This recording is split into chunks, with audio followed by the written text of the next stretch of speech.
et chacun, et les vaches sont bien gardées, il n'y a pas de problème. Alors,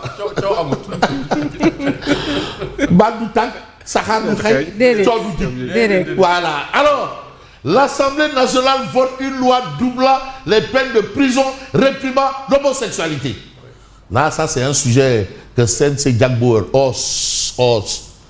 Jagboer, c'est un noir de karaté. Hein? Ah si. Il est même dans la fédération de karaté. Mota 1, 2, 3, Oichuki, Akagauti Oichuki. Oichuki Agmawashi Geri. Pastef n'a pas osé. On se souvient de ce défi devant l'Éternel. Je donne 24 heures. 24 heures de criminaliser. Le diamant en chef. 24 heures. Bon, après, il a terminé la phrase Barke Nambinou Mustafa. Est-ce que Mirbango Pastef n'a pas osé criminaliser l'homosexualité. Ils n'ont pas osé. Ah ouais. Madame de Parougaïndé. Est-ce que ça sous-entend que Gaï Denyo Delo avance finalement?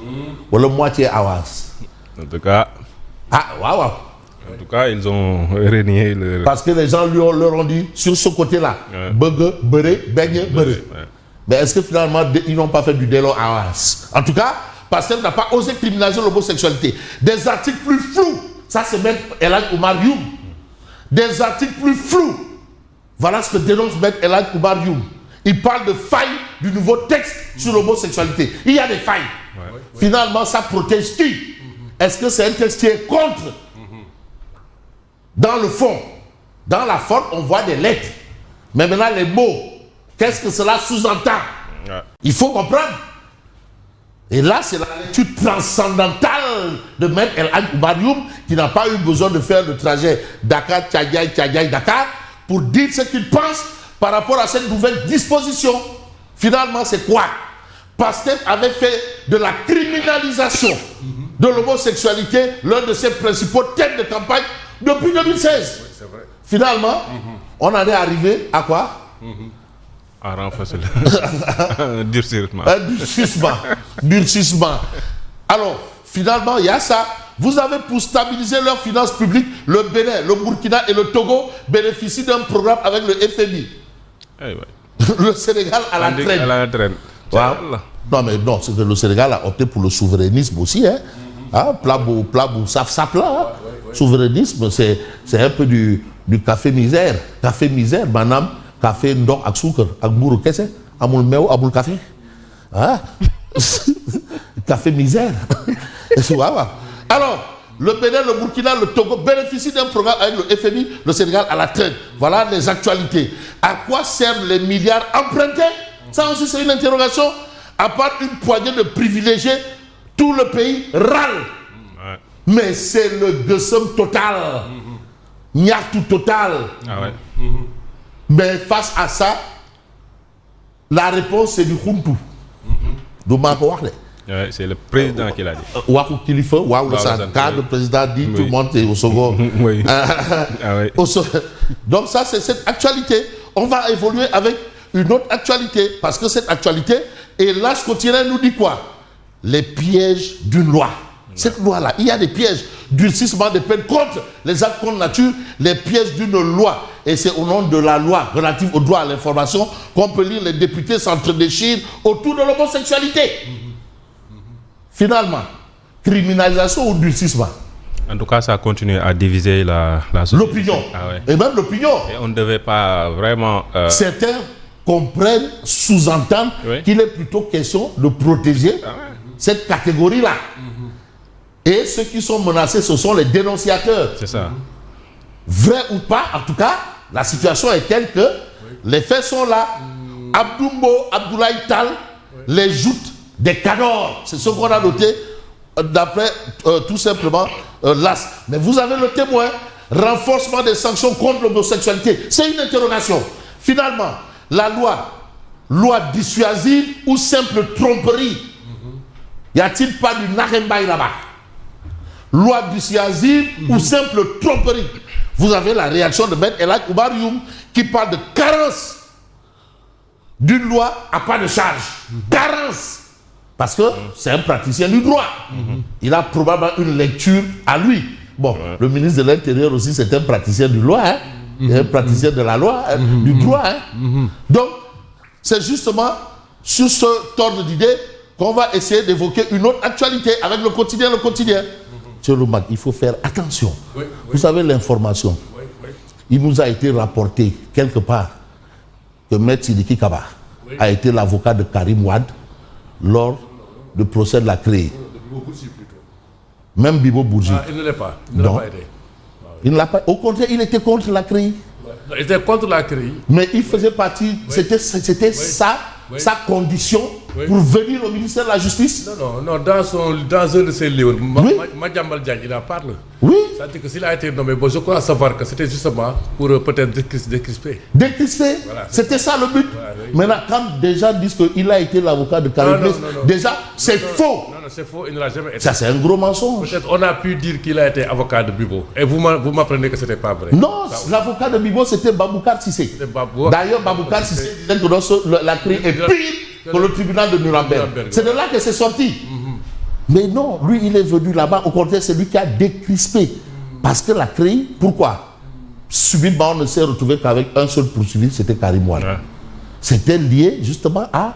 Il y a beaucoup de cancans parmi nous. Porteurs de fausses informations. Mais non, mais il faut faire attention. Parce que ça reste, l'histoire retient. Bien sûr. Donc, il ne faut pas jouer avec des choses. L'information, c'est atomique. Il ne faut pas jouer avec. Mais dites la vérité, c'est pas vrai. Mais hier, j'ai écouté un petit-fils de Blaise Diagne. Oui.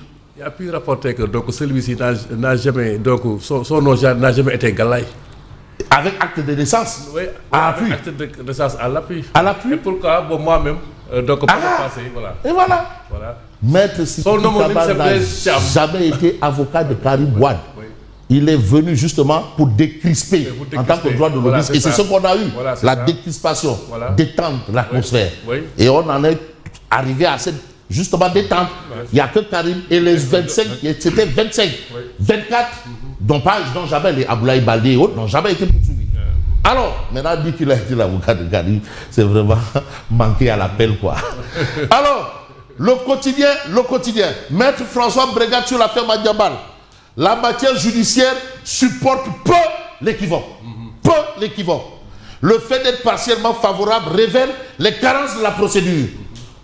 Parce que quand même, partiellement favorable, mais ça révèle les carences de la procédure. C'est la liberté d'un homme et son honneur dont il est question. Ah oui. Et voilà pourquoi ils sont en train de se démener comme de beaux diables pour ce sujet. Un autre sujet.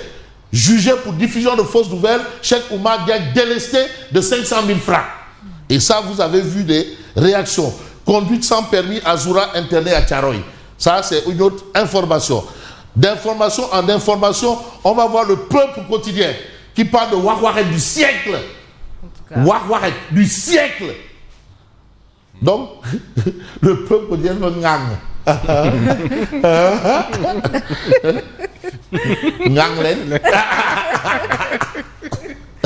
Promesse de pasteur concernant la lutte contre l'homosexualité, de la criminalisation au durcissement, le Wahwaret du siècle.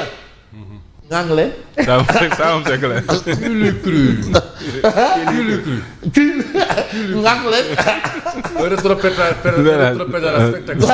Non, mais anglais. Alors, le quotidien critique parle de guerre ouverte au sommet de l'État, malgré les apparences. Machiavel s'invite chez le président Diomaye Faye. Mais que dit Machiavel? Un président ne peut exercer pleinement son autorité s'il se trouve en situation de redevabilité. C'est ça. Et aujourd'hui, Machiavel s'invite chez Diomaye. Va-t-il gérer de façon Machiavel la crise là?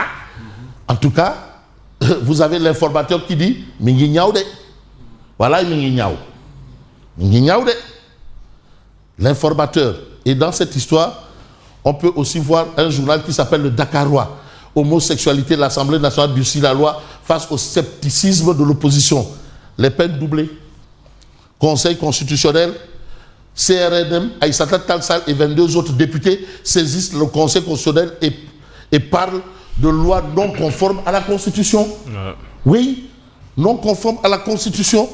Et voilà pourquoi le professeur titulaire Amsatou Sow Sidibé, qui est quand même expert en la matière, lors de la loi d'interprétation, mais avait demandé de demander avant au Conseil constitutionnel si c'est possible, au lieu d'aller comme ça, ils y sont allés comme ça et on leur a renvoyé leur loi.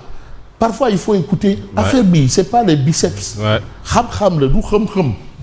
Voilà, vous avez en relief terre, relance du réseau ferroviaire, l'ingénieur Samba Ndiaye plaide pour un nœud ferroviaire stratégique à Mbour. Ça, ce sont des propositions. Proposition pour proposition. Prenons l'observateur l'Obs. Apparemment, la Fédération sénégalaise de football est en train de virer à une fédé foutue. À peine. Au lieu de fédé foot, c'est devenu fédé foutu. Turbulence au sommet de la Fédération sénégalaise de football. La double affaire qui secoue la fédé foot. La vive polémique autour d'un projet de déménagement vers un siège loué à 360 millions de francs CFA par an. Et les soupçons de conflit d'intérêts sur les ticketing du match amical Sénégal-Gambie. Ah oui, ça commence à devenir bizarre. Vrai ou pas, de toutes les façons, Odia Oumar Diakité, lui, il est en mode quoi? Le nouveau type de malade mentaux. Il s'agit de qui? Azoura Fall. Le nouveau type de malade mentaux. On est red dingue de notre leader charismatique. Donc voilà le nouveau type de malade mentaux, maintenant interné à l'asile. C'est fou comme ils sont nombreux. Voilà tous ceux qui jubilent par rapport à Azoura Fall. Hôtel Rebus, osteo-psychiatre. En attendant, la réaction peut-être de Ansoumana Dione. Je vous dis merci et bonne continuation. Merci Lucien, à tout à l'heure pour la revue de presse et tout de suite nous allons